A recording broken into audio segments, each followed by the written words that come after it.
हमारा प्रत्येक कार्य, हमारा प्रत्येक अंग संचालन, हमारा प्रत्येक विचार हमारे चित्त पर एक प्रकार का संस्कार छोड़ जाता है।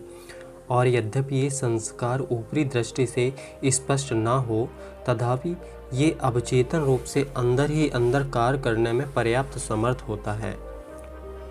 हम प्रति मुहूर्त जो कुछ होते हैं वह इन संस्कारों के समुदाय द्वारा ही निर्धारित होता है। मैं इस मुहूर्त जो कुछ हूँ वह मेरे अतीत जीवन के समस्त संस्कारों का प्रभाव है।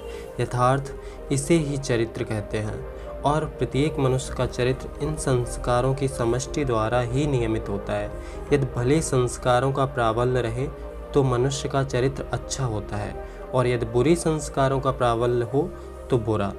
यदि एक मनुष्य निरंतर बुरे शब्द सुनता रहे, बुरे विचार सोचता रहे, बुरे कर्म करता रहे, तो उसका मन भी बुरे संस्कारों से पूर्ण हो जाएगा, और बिना उसके जाने ही वे संस्कार उसके समस्त विचारों तथा कार्यों पर अपना प्रभाव डालते रहेंगे।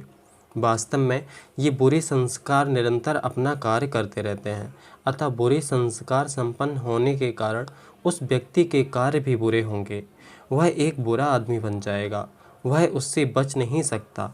इन संस्कारों की समष्टि उसमें दुष्कर्म करने की प्रबल प्रवृत्ति उत्पन्न कर देगी। वह इन संस्कारों के हाथ एक यंत्र सा होकर रह जाएगा। वे उसे बलपूर्वक दुष्कर्म करने के लिए बाध्य करेंगे।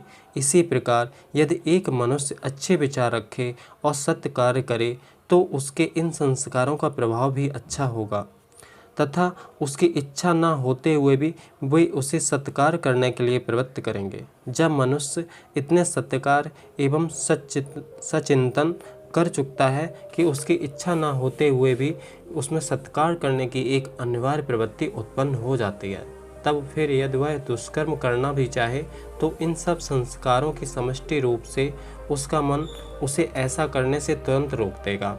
इतना ही नहीं, वरन उसके ये संस्कार उसे मार्ग से लौटा देंगे। तब वह अपने भले संस्कारों के हाथ एक कठपुतली जैसा हो जाएगा।